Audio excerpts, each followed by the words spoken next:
خانواده مکرم شهید عزیز مجید قربانخانی، آقای افضل قربانخانی پدر گرامی شهید. سلام علیکم. خوب هستین آقا؟ احوالتون چطور؟ قربون شما برم.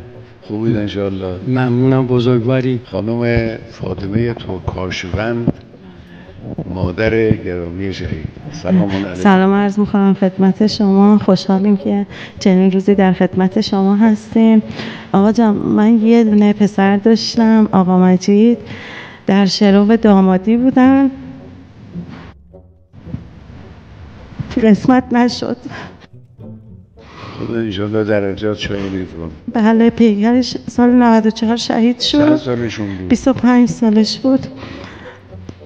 پیکرش هم سال 98 برگشت آقا مجید. بعد من 2 تا دختر دارم که دخترم اصلا نمیدونم ناخودآگاه بود، قسمت بود. دیروز رفتن آزمایش و اینا که عقدشون رو من اصلا نمیدونم چه جوری شد، چون من 8 سال هیچ مراسم جشنی نرفتم. آوردیم خدمت شما که امروز عقدشون بهترین روز اگه خیلی نداره. ممنون میشم ازتون. زینب خانم قربانیش. بله خیلی بیشین بیشین. آقا هم آقا احسان عشایی هستید. بله شما هستید. بفرمایید. مریم کلام الله مجید و آینه و شمدان و 14 سکر. بله خیلی سلام عرض میکنم آقا.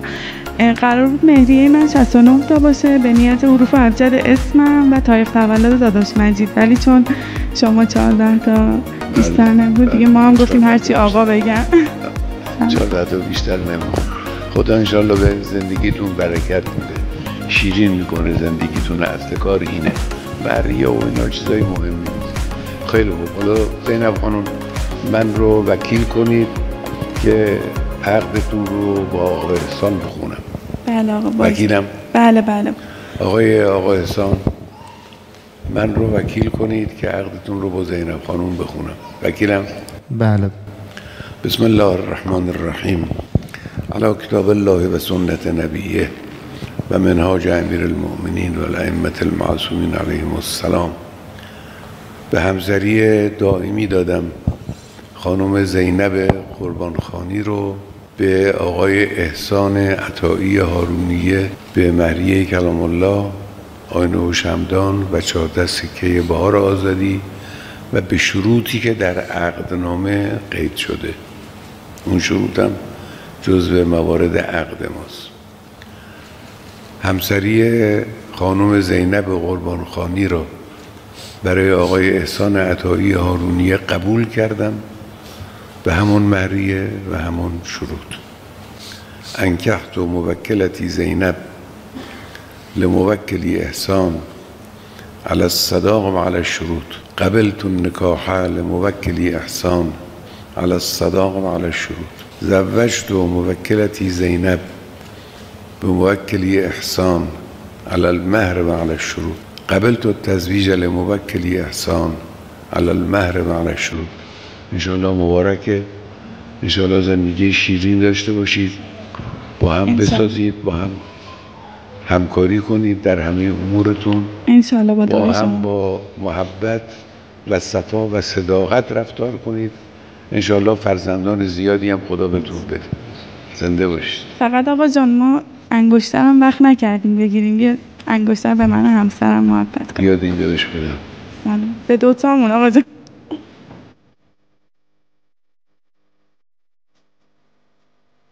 خدا انشاءالله حفظتون کنه. انشاءالله موفق و انشاءالله شیرین باشه زندگیتون. برید به امان خدا. برید آنش.